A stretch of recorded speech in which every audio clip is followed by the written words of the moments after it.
మా ఉన్నాయి ఆ క్యాసెట్లని. ఇంకేం చెప్పిండ్రు, పెన్షన్ తీసుకునే ముసలి ఎవరైతే ఉన్నారో నవంబర్లో తీసుకోకుండా డిసెంబర్లో 4000 వస్తుంది. తెల్లారే ఇంకేం మాట్లాడిండ్రు, ఏంటిది అది 2 లక్షల రుణమాఫీ అని నరికిండ్రు. ఉరుకుండ్రి బ్యాంకుల పంట పోయి జల్దీ తెచ్చుకోండి. ఇక ఒక్కటి కాదు, అట్లా అర్రాసి పడబడినట్టే. చివరికి విద్యార్థులకు, పాపం పేద విద్యార్థులకు ఇండియా ఒక స్కూటీలు కాదా బాబు, చాలా ఉన్నాయి. శాంతాడంత లిస్ట్ 420 హామీలని చాలా ఉన్నాయి. నేను కొన్ని హైలైట్ చేసి చెప్తున్నాను. అంటే టెంప్ట్ చేయడంలో ఫర్ ఎగ్జాంపుల్ ఇప్పుడు ఇండియా మొత్తంలో ఎక్కడ ఇయ్యరండి. మేము మొత్తం కూడా 100% సమ్మిళితమైన అభివృద్ధితో మేము ముందుకు పోయినాం. ఇట్లా ఏకపక్షంగా ఏకోన్ముఖంగా పోలే. మేము ఆల్ ఫ్రంట్స్ కవర్ చేయాలని చూసినాం. పేద పిల్లలు ఉంటారు, వాళ్ళకి పాపం విదేశీ విద్య లేక సీట్ వస్తుంది, చదువుకోవాలని ఆశపడతారు, పోలేరు. వ్యక్తిగతంగా మమ్మల్ని అడిగితే మేము పార్టీగతంగానో వ్యక్తిగతంగానో చేసేది కొంతమేరకు. పాలసీగానే ఎందుకు చేయకూడదని చెప్పి ఆలోచించి 20 లక్షల రూపాయలు ఇచ్చింది. ఎస్సీ ఎస్టీ పిల్లలు పోతే వాళ్ళకి అంబేద్కర్ పేరు అని పెట్టినాం. బీసీ అబ్బాయిలు అమ్మాయిలు పోతే వాళ్ళకు జ్యోతిబా పూలే అని పేరు పెట్టినాం. రకరకాలుగా మొత్తం మీద వాళ్ళకి 20 లక్షల రూపాయలు ఇచ్చినాం. అంటే ఎట్లాంటి ఇష్టం వచ్చినట్టు అది కూడా పెంచుతాం. కేసీఆర్ 10 లక్షలు ఇస్తే మేము 12 లక్షలు ఇస్తాం. దళిత బంధు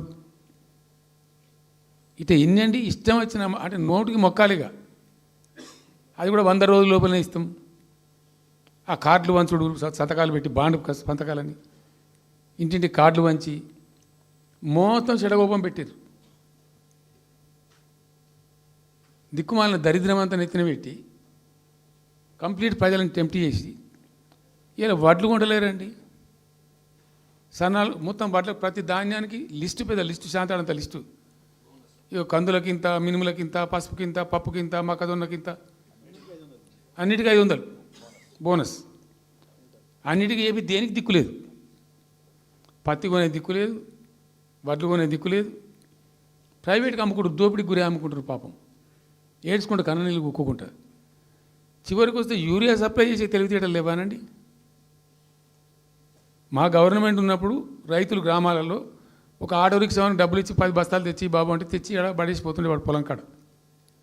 ఇవాళ రైతులు రోజుల తరబడి, గంటల తరబడి చెప్పులు పెట్టి, బీఆర్ఎస్ లేకముందు చెప్పుల లైన్లు ఉండే, బీఆర్ఎస్ ఉన్న రోజులు చెప్పుల లైన్లు మాయమైనవి. మళ్ళీ ఇప్పుడు కాంగ్రెస్ రాగానే మళ్ళీ ఇప్పుడు చెప్పుల లైన్లు స్టార్ట్ అయిపోయినాయి వరుస పెట్టి. మళ్ళీ ఇప్పుడు ఏందో యాపో బోపో తెచ్చిండ్రు, అది ఒత్తితే నడచలేదు, పిక్తలేదు. అది ఏ ఎరువు బస్తాకు యాప్ ఎందుకైనా నాకు అర్థం కాదు. ఇంకా ఆ యాప్లో కూడా నాకు పూర్తిగా తెలియలేదు. నేను రాత్రి కూడా చెప్పే ఆ యాప్లో ఏముంటుందట. ఇప్పుడు నాకు పట్టుందా, అది ఎన్ని మాటలు ఇస్తారట. సపోజ్ నాకు 3 ఎకరాలు ఉంది. 3 ఎకరాలు ఉంటే ఎకరానికి 2 బస్తాలు చొప్పున 3 సార్లు ఇస్తారట. అది అంటే 3 సార్లు పోవాలి. ఇక యాడికి పోవానో నాకే తెలియదు. ముఠమూల యాపే దొరకదు కాలబెట్టి.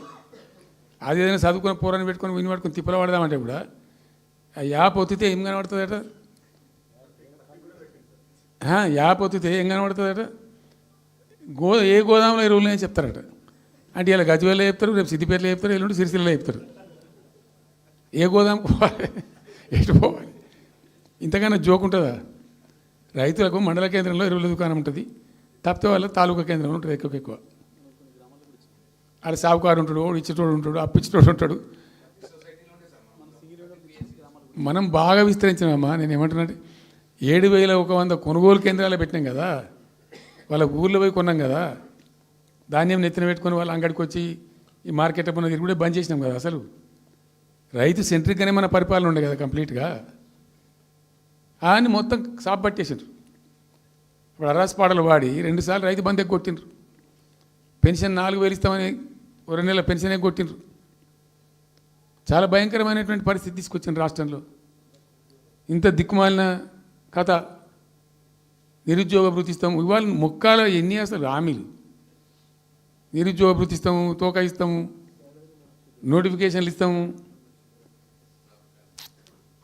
జాబ్ క్యాలెండర్లు ఇస్తాము, విద్యా భరోసా కార్డు, ఇక వాడు చూసేవాడు అడ్డం పడి అయితే ఓటేసారు జనం. ఇప్పుడు జరిగింది ఏంది, టెంప్ట్ అయిపోయినారు. ఏమైందంటే యాక్చువల్లీ ఫ్యాక్ట్ ఏంటంటే ఇదే తెలంగాణ భవన్లో ఎన్నికలకు పోతున్నాం 2014 ఎన్నికల కమిటీ, హామీల కమిటీ ఒకటి ఉండే, మేనిఫెస్టో కమిటీ, అది రాస్తాను. దానిలోకి 2-3 రిటైర్డ్ ఐఏఎస్ అధికారులు కూడా ఉండేటప్పుడు ఒక సందర్భం వస్తే నేను అడిగిన, అసలు మనం పెన్షన్ ఎందుకు ఇస్తాం ప్రజలకు? Why do you give pensions at all? ఎందుకు ఇవ్వాలి అసలు? దానికి ఒక పరమార్థమో పర్పస్ ఉందా? అగాధం పట్టుకొని ఇట్లా పంచిపెట్టుడా ఏంది అసలు? మీ ఉద్దేశం ఏంటి సార్ అన్నారు. అనుకోకుండా దురదృష్టవశాత్తు కొందరు డెస్టిట్యూట్స్ అవుతారు, కొందరు ఫిజికల్ హ్యాండిక్యాప్డ్ అవుతారు. ఇలా మంచిగానే ఉన్నాం, ఏమో ఏమైనా ఒక యాక్సిడెంట్ అయితే కథం తెల్లారి మనం వికలాంగుడు అయిపోతాం, కదలలేని పరిస్థితికి వచ్చేస్తాం. రకరకాలు ఉంటాయి. వృద్ధాప్యం వస్తే పాపం వాళ్ళ పిల్లలు చూసి చూడకపోయారు, కొంతమంది పట్టించుకొని లేని వాళ్ళు ఉంటారు. అట్లాంటి వాళ్ళకు, అనాథలకు, ఆర్ఫన్స్కు, డెస్టిట్యూట్స్కు, విధివంచితులకు ఇచ్చేది పెన్షన్. అది ఎందుకు? అదొక పరమార్థం ఉండాలి. వాళ్ళు బిర్యానీ తినకున్నా, పెద్ద గందరగోళం లేకున్నా కనీసం 2 పూటలు పప్పు పచ్చిపులిసింది అన్నం తిని మాంజాల వాడు పండుకుంటట్టు ఉండన్న ఆ మేరకు ఇవ్వండి అని చెప్పినాం. అప్పుడు ఒక ఆయన గోయల్ సాబ్ అని ఉండే ఐఏఎస్ ఆఫీసర్, ఆయన ఉప్పుకింత పప్పుకింత అని అన్ని రేట్లు లెక్కబెట్టి 670 రూపాయలు ఇస్తే సరిపోతుంది సార్ అన్నాడు.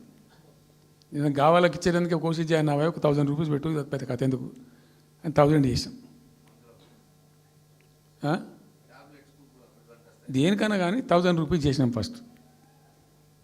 సెకండ్ టర్మ్ నేను ప్రకటించిన, మళ్ళీ మేము గెలిపించుకొని ఈసారి గెలిస్తే వెంటనే 2000 రూపీస్ చేస్తామని చెప్పాను.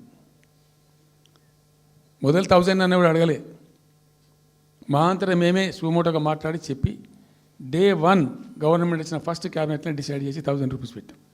200 to 1000, 1000 to 2000 ఆల్సో ఫస్ట్ మంత్ని.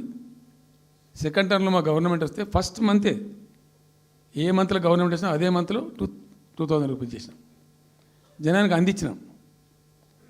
జనం కూడా ఏమనుకున్నారు, కేసీఆర్ 2 అన్నప్పుడు 4 అన్నట్టుగా ఇస్తాడు కావచ్చు, టెంప్ట్ అవుతారు పాపం, సహజంగా పేదవాళ్ళు కదా, లేని వాళ్ళు కాబట్టి.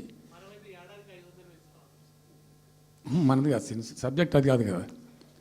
ఈయన 2 ఇచ్చిండు కదా, 200 2000 చేసిండు, ఈడు తప్ప 4000 చేస్తాడేమో అనే ఆశలో మా కోటేసే ఉద్దేశం ఉన్న ప్రజలు కూడా ఈ మాయల పడి పాపం టెంప్ట్ అయిపోయి గోల్మాల అయిపోయి ఓట్లు వేసినారు.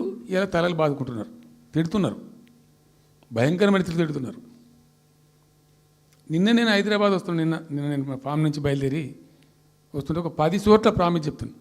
10 ప్లేసెస్లో పక్క పండు వచ్చుకో, కానీ కార్లో కూర్చుని 2 స్టీరింగ్ ఇచ్చిపెట్టి 2 చేతులు మీదకి పెట్టిండు. బాస్ మళ్ళీ మనం జల్దీ రావాలి, మనమే వస్తున్నాము, నెక్స్ట్ మనమే అని దుంకుతున్నాడు. ఆ మోటార్ బైక్స్ వేసేవాళ్ళు వాడు పక్కన డుర్రమన్న పక్కన వచ్చి వాడు వచ్చి నెక్స్ట్ మనమే సార్ వచ్చేతను అంటారు పోతుండ్రు. హైదరాబాద్ సిటీలో అనేక ప్లేసెస్లో కనీసం ఒక 10-12 ప్లేసెస్లో అట్లా చెప్తున్నారు జనం. అది దేనికి సంకేతం? మీ మీద ప్రజలు విశ్వాసం కోల్పోతున్నారు రోజు రోజుకు, మీ చర్యల వల్ల, మీ పిచ్చి పనుల వల్ల. ఇంకోటి ఏంది, మీరు చేసే చర్యలు ఎట్లున్నాయి? మొత్తం రియల్ ఎస్టేట్ బ్రోకర్ దందానేనా? ఫార్మాసిటీ ఎందుకు వచ్చిందండి? ఫార్మాసిటీ మా ప్రభుత్వం ఎందుకు వచ్చింది pharma city? Why did we bring pharma city at all? అనుకోకుండా కొన్ని ప్రాంతాలకు, కొన్ని రాష్ట్రాలకు కొన్ని సందర్భాలు కలిసి వస్తాయి. భారత ప్రభుత్వం ఆనాడు ఉన్నటువంటి నెహ్రూ గారి ప్రభుత్వంలో ఈ ఫిలకో వ్యాధి, కలరా వ్యాధి వ్యాపించి ప్రజలు ముబ్బడిగా చచ్చిపోయేది. ఎట్లా అంటే దీనికి ప్రాపర్ మెడికేర్ లేదు, ఎక్కడికక్కడ లోకలైజ్డ్ ప్రొడక్షన్స్ ఉండాలని చెప్పి IDPLs అని పెట్టిండ్రు, కొన్ని కీలక రాష్ట్రాలలో పెట్టిండ్రు.